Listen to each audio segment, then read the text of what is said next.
Mes petits moches, on se retrouve pour cette première vidéo avec des favoris précis de l'année. Je compte faire au moins une autre vidéo favoris de l'année au niveau des films que j'ai vus au cinéma.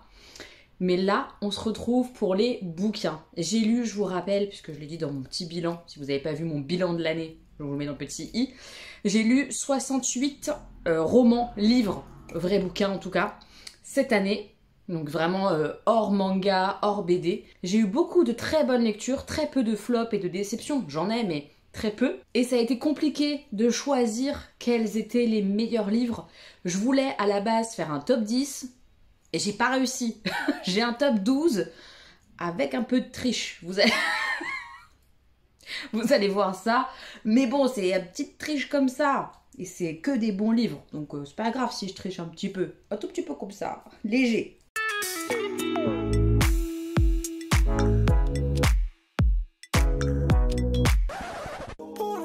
Comme je viens de vous le dire, c'était compliqué de faire un top 12 déjà. J'ai pas réussi, puis j'ai pas voulu trop me casser la tête non plus. Aller trier du 12e au premier, j'avais pas envie. C'est 12 lectures que je vous conseille pour différentes raisons. Je vais un peu expliquer à chaque fois pour vous donner potentiellement envie. Mais c'est pas de la moins bonne à la meilleure. C'est au hasard, ok? J'ai pas fait de classement à l'intérieur de ce top. Une lecture dont je vous ai beaucoup parlé cette année, je pense que si vous me suivez, ça va vraiment pas vous surprendre. Surtout que c'est un bouquin qui est arrivé gagnant dans une des vidéos qu'on fait avec ma maman. D'ailleurs, si vous les regardez pas, je vous les conseille, elles sont vraiment sympas ces vidéos-là. Il y a plein de bonnes lectures à l'intérieur. C'est des vidéos où on élimine des bouquins jusqu'à ce qu'il n'en reste qu'un. Il s'agit donc du livre de Julien Rampin, Le magasin des jouets cassés. C'est une superbe lecture pour moi cette année, d'avoir découvert ces habitants de cet immeuble, ces histoires de vie mêlées, entremêlées. Je voudrais surtout pas en dire trop, donc je ne m'avance pas dans l'histoire. Mais c'est vraiment ça, des personnages parfois aigris, parfois très très doux, parfois très gentils, parfois mystérieux. Et en fait, on démêle les choses au fur et à mesure avec le passé, le présent, pour faire les liens entre eux. Et on découvre des personnalités, des personnages... Je sais plus le prénom de mon personnage préféré dans ce livre, parce que moi et les prénoms, etc., vous savez que c'est compliqué. Je crois que c'est Pierre-Henri, quelque chose comme ça, mais je suis pas certaine. Mais ce dont je me souviens, ce sont les mots, c'est la poésie, c'est son petit nœud papillon à ce personnage-là. Enfin, ça m'a marqué, je l'imaginais, je le voyais. Il m'a tellement touchée, ce personnage, je vous jure. J'ai adoré l'histoire, j'ai adoré la manière dont ça m'était raconté et toute cette poésie autour de la vie, de l'amour. Oh là là là là là là.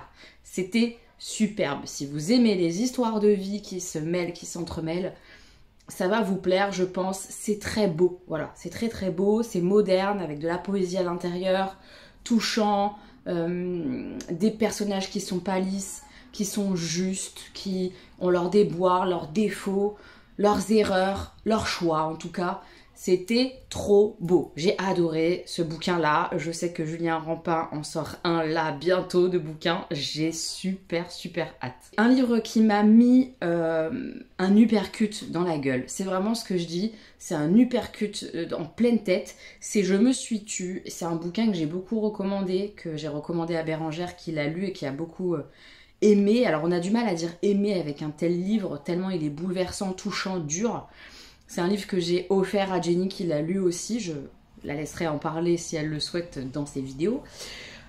Mais waouh, c'est un livre qui est court. C'est un livre que j'ai lu en une fois. Il fallait que je le bouffe, il fallait que je le termine, il fallait que je sache. C'est une femme victime d'agression qui ne dit pas, qui se tait, qui vit dans le silence et où son silence va avoir des conséquences dramatique pour elle, pour les autres, on en arrive à avoir dans ce bouquin de la compassion pour des gestes, des actes qui sont au démarrage pour moi impardonnables, inexplicables, et en fait tout s'explique, et en fait il y a du contexte, et en fait quelle douleur, et en fait tu as de l'empathie pour la personne qui commet l'irréparable, tu as de l'empathie pour cette personne qui certes est coupable mais aussi victime.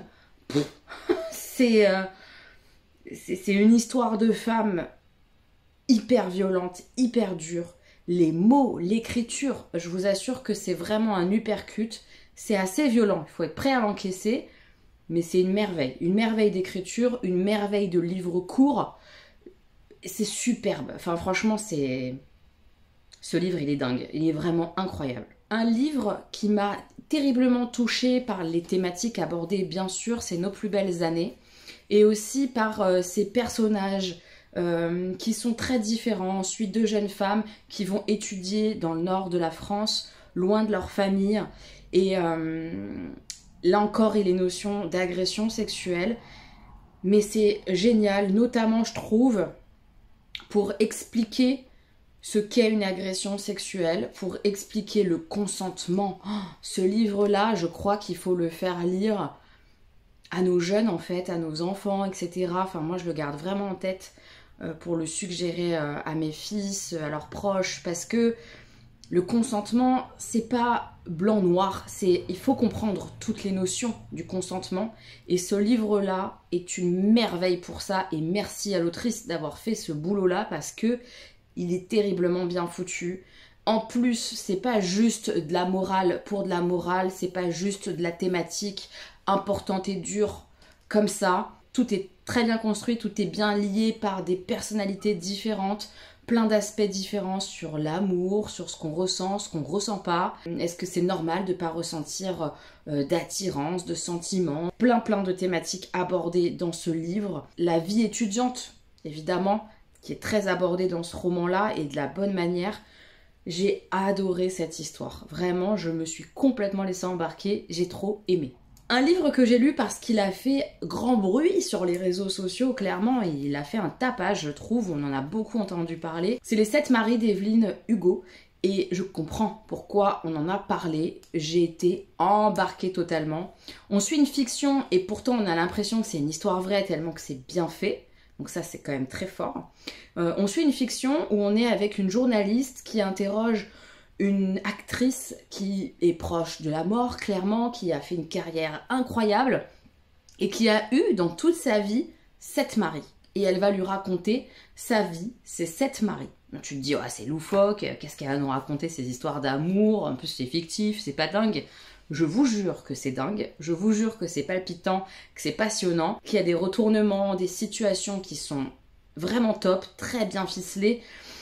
J'ai adoré, franchement j'ai adoré, j'étais embarquée dans le livre, j'avais envie de savoir le numéro 1, le numéro 2, le numéro 3 et qu'est-ce qui s'est passé entre temps et pourquoi et quel est le lien et waouh. J'ai adoré l'écriture. T'es vraiment en immersion, t'es avec elle, avec la journaliste et avec cette actrice qui raconte sa vie. C'était super beau, je vous le recommande vivement. À nouveau dans ce bouquin-là, à l'intérieur, il y a vraiment des thématiques qui sont puissantes, l'homosexualité notamment, les tabous, les non-dits, ce que ça induit. C'est bouleversant. J'ai adoré ce roman et je vous le recommande vivement si vous ne l'avez pas encore lu. Mais ça, je pense qu'on est beaucoup à l'avoir lu cette année, je pense. La première triche arrive, mes petits moches. Je vais mentionner 2 livres pour le prix d'un, à savoir 1000 morceaux de cœur brisé et 1000 baisers pour un garçon. C'est la même autrice et j'ai lu les 2 cette année et c'est une suite. On est dans le premier tome sur une histoire d'amour dramatique. On est dans le second tome avec des personnages qui étaient déjà dans le premier tome et qui étaient des personnages secondaires qu'on développe et où on parle de deuil. De deuil qu'on n'arrive pas à faire, de deuil pathologique, je pense qu'on peut dire ça. C'était magnifique, que ce soit le premier ou le deuxième, j'ai chialé tout le long. C'est superbement bien écrit, plein de poésie, de douceur. Malgré les thématiques qui clairement tournent autour de la mort, du deuil, de tout ça, il y a énormément d'amour à l'intérieur. Et pour moi, j'y vois une ode à la vie dans les deux. Ça m'a buté, c'est très bien fait. On sent que l'autrice sait de quoi elle parle, qu'elle a été touchée par tout ça. Et elle arrive à en ressortir une telle beauté. Mais merci à elle, c'est super beau. Si vous n'avez pas lu ça, foncez. Si vous avez lu que le premier, foncez sur le deuxième. Il est sublimissime. Si vraiment je devais en choisir qu'un sur les deux, je choisirais le deuxième. Parce qu'il m'a peut-être plus parlé, plus fait effet miroir sur certaines choses. Peut-être. Mais les deux sont trop beaux. Voilà. Les personnages sont si beaux. Bon, non, non, mais c'est des beautés. C'est des beautés, des merveilles, des pépites. Et voilà. Honnêtement, c'est à lire, quoi. Et même si vous aimez pas la romance, l'amour, on n'est pas dans un truc cucu. Pas du tout, je vous assure. On est vraiment dans de la beauté pure. Je sais pas comment vous convaincre qu'il faut les lire. Mais vraiment, c'était super beau. J'ai adoré ces 2 lectures cette année. C'était vraiment merveilleux. Et en plus, ils sont pas très longs. Donc, pour moi, hein, c'est tout bon. On reste un peu dans la romance. Oui, Un hiver à New York. Je l'ai lu en fin d'année. C'est un coup de cœur absolu. Je vous en ai parlé dernièrement, donc je vais pas en refaire 4 tonnes. Mais on est sur une thématique hivernale d'une jeune femme qui est à New York, quelque part sur les traces de sa maman qui est décédée. Et puis elle va justement rentrer un peu dans le passé de sa maman, rencontrer un homme. Bien sûr qu'il va y avoir une histoire d'amour, mais ça va au-delà de tout ça. On est vraiment avec cette famille italienne qu'elle rencontre, qu'elle découvre. Ils sont tellement touchants, tellement mignons, différents les uns des autres. Et il y a tellement d'amour à l'intérieur, et pas que de l'amour relation homme-femme. L'amour familial, l'amour entre 2 êtres amitiés, amicalement, enfin, c'est très touchant, c'est très très très touchant.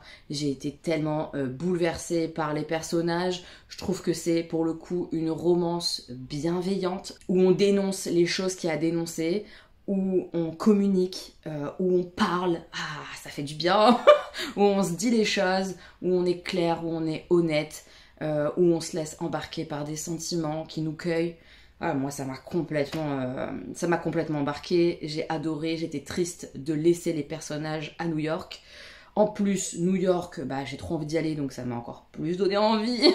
Non, mais j'ai vraiment adoré cette lecture et je vous la recommande vivement. C'est pas du tout genre une petite romance de Noël comme on a l'habitude. On n'est pas dans ces clichés-là. Non, c'est une beauté. Vraiment, c'est un très beau livre. C'est une très belle histoire d'amour, et amour avec un grand A. Pas juste une romance de Noël. Vraiment pas. Laissez-vous embarquer sur Un hiver à New York. C'est super beau. J'ai eu un énorme coup de cœur aussi pour Le sens de nos pas de Claire Norton. Il m'a bouleversée. Alors, la construction en elle-même du livre, comment les personnages se rencontrent, on est avec une personne âgée et une adolescente qui sont dans des phases très différentes de leur vie. L'adolescente traverse un deuil, elle vient de perdre sa maman. Le vieil homme est gravement malade. Ils se rencontrent, ils vont être ensemble. Tout ça, le comment ils se rencontrent et comment ils vont être ensemble, bon, c'est un petit peu cousu de fil blanc, c'est pas très réaliste. Mais honnêtement, on s'en fout. On s'en fout parce que la manière dont ils vont vivre ensemble, dont ils vont traverser chacun leur épreuve, les choses qu'ils doivent faire, comment ils vont s'apporter l'un à l'autre, comment lui va beaucoup lui donner forcément, et surtout la manière dont est abordée la fin de vie dans ce livre, moi, parce que j'ai du mal avec les discussions autour de la fin de vie, les choix de ne pas se faire souffrir les gens qu'on aime. Autant en théorie je comprends, et bien sûr, autant dans la pratique j'ai tellement de mal à imaginer par exemple que ma mère, par exemple, parce qu'il faut être concret, puisse me demander d'abréger ses souffrances, etc., qu'elle meure dans la dignité. Toutes ces questions qui sont d'actualité en France, où on se pose les questions, etc., il y a le débat qui est ouvert, et j'ai trouvé un peu des réponses finalement, alors que c'est compliqué pour moi ce sujet, alors que j'ai du mal et que j'avais une position qui était plutôt je ne peux pas, je ne veux pas l'entendre, alors que c'est tellement égoïste de dire ça, et je le sais, enfin bref. Ça m'a bouleversée, ça m'a chamboulée, parce que ça m'a nourrie, ça m'a aidée, ça m'a fait changer d'avis sur des tas de choses. Le sens de nos pas, c'est magnifique, pour cette thématique-là surtout, pour la thématique de la fin de vie, de mourir et de vivre dignement finalement. C'est super beau, et il y a beaucoup de poésie, beaucoup de beaux mots, des belles tournures de phrases et tout.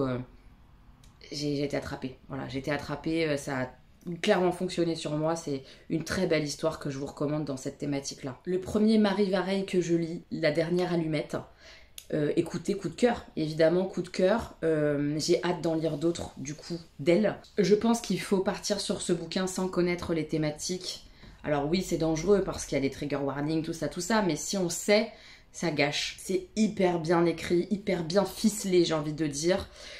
On se laisse embarquer, on a l'impression de comprendre ce que l'autrice est en train de nous expliquer, qui ça concerne, pourquoi, comment, ok, et en fait, boum, retournement de situation, bam, bam, bam, bam, bam.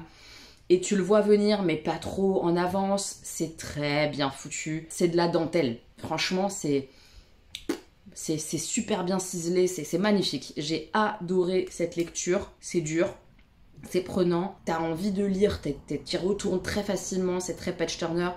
J'ai adoré cette lecture et je le redis, j'ai hâte de lire d'autres romans de cette autrice. Super belle lecture cette année, quoi. Une nouvelle triche de la part d'Elodie, absolument, je vais mentionner la série Absolue. J'ai lu le tome 1 et le tome 2 et c'est une saga que je trouve géniale. Alors entre les deux, je pense que j'ai préféré le 1, mais parce que souvent les tomes 2 ils souffrent de longueur et ça ne coupe pas quand il y a un troisième tome derrière. Le 1 est vraiment génial, on est dans tout ce que j'aime, des ados qui sont enfermés pour tuer une créature, tu découvres l'univers, tu essaies de comprendre, en plus là il y a des espèces de clans avec des pouvoirs, enfin c'est super génial, clairement j'étais à fond. Le tome 2 est très différent, mais on retrouve nos personnages, donc t'es content, et évidemment je peux pas vous en dire plus. Mais cette saga, elle est top, voilà, je suis à 2 livres lus sur 3, je vais lire le 3e en 2025, c'est certain, et j'ai hâte de savoir ce qui va se passer pour nos personnages, pour nos héros, l'univers est vraiment cool, bien construit, j'ai hâte, voilà, donc c'est vraiment une saga young adulte comme ça, fantasy, que je vous recommande, j'en ai pas lu 50 milliards, mais celle-ci, elle est vraiment très très sympa. Je mentionne La femme de ménage, c'est pas le roman du siècle, mais il marche tellement bien, c'est tellement page-turner. J'ai été tellement embarquée, malgré que ce soit quelque chose de simple. Ça a trop fonctionné sur moi, je suis obligée de le mentionner. Il fait partie de mes meilleures lectures parce que j'ai tellement pris de plaisir à le lire qu'il peut pas ne pas être là, en fait, ce livre. J'ai adoré. C'est une lecture que j'ai proposée en lecture commune avec les filles, donc je vous laisse aller regarder la lecture commune si ça vous intéresse. Mais pour moi, c'est le meilleur thriller que j'ai lu cette année, donc... je suis très contente. J'ai aussi mis dans mes favoris Atteindre l'aube, pareil, que j'avais proposé en lecture commune, donc je vous le mets en barre d'infos, en petit i. C'est une lecture qui m'a complètement attrapée par la beauté de la plume, par les sentiments. C'est autobiographique, c'est très touchant. Les thématiques autour du deuil, du personnage, de la grande tante de Digli, j'ai été complètement embarquée dans ses recherches et tout, dans ses réflexions. C'était génial. Voilà, moi j'ai adoré et je vous la recommande vivement cette lecture. C'est particulier mais c'est vraiment beau. En tout cas, c'est une plume que moi j'ai adorée et la thématique, l'histoire m'a embarquée totalement. Et le dernier, enfin les derniers, dernière triche, The Prison Healer. J'ai lu le tome 1 et le tome 2. À nouveau, comme dans Absolu, le tome 1 pour moi est vraiment au-dessus, mais parce que le tome 2, bah... on continue l'histoire, mais c'est pas le dénouement, quoi. On attend le 3e. C'est en général les tomes 1 et les tomes 3 qui sont fracassants. Les tomes 2 souffrent de longueur, de... voilà, on pose d'autres choses dans l'histoire pour avoir un dénouement après. Donc c'est moins captivant en général que les tomes 1 et les derniers tomes. Dans le tome 1, on est avec une jeune fille qui est soigneuse en prison, qui a grandi quasiment toute sa vie en prison et qui reçoit régulièrement des petits messages cachés sur ses patients qu'elle soigne de l'extérieur de la prison. Et en fait, c'est sa famille qui lui écrit en lui disant « Sois patiente, on arrive, on va venir te chercher, etc. Sois patiente, sois patiente. » Et un jour, elle reçoit une patiente, une prisonnière, avec le mot garde-la en vie absolument, coûte que coûte, on arrive. Et donc là, elle se dit, ah mince, qu'est-ce qui se passe et tout ça, et débute l'histoire où elle va tout faire pour que cette femme survive, en attendant que sa famille arrive. Je n'en dis pas plus, mais c'est super bien foutu. Il y a des pouvoirs, il y a de la magie, il y a beaucoup de retournements de situation, que ce soit dans le tome 1 ou dans le tome 2. Il y a un peu d'amour, mais ça prend pas toute la place. C'est chouette, c'est vraiment très très chouette et j'ai hâte de connaître la fin de cette histoire. Pareil, tome 3 prévu pour 2025 pour moi en termes de lecture, mais c'est vraiment pareil, une fantaisie que je vous recommande, qui est bien foutue. Les personnages sont pas niais, etc. Enfin, ils sont bien construits et l'univers est bien cool. J'ai adoré The Prison Healer, je vous recommande vivement mes petits moches. Et ben voilà, on a terminé cette vidéo favori lecture 2024. Dites-moi vous, quels sont vos livres préférés de l'année. J'ai hâte de lire ça, peut-être que ça va me donner des idées pour 2025. Dites-moi si vous en avez lu certains qui sont dans ma liste. On aura peut-être le même avis ou pas, mais j'ai hâte de vous lire évidemment parce que quand on parle de livres, j'adore ça. Voilà, je vous fais plein de bisous. Merci de soutenir cette vidéo parce qu'elle parle lecture. On sait que c'est un peu compliqué parfois. Donc merci de soutenir avec le petit like, le petit commentaire. Ça va aider, donc merci beaucoup. Je vous embrasse très fort et à très bientôt pour d'autres vidéos mes petits moches. Voilà, gros bisous.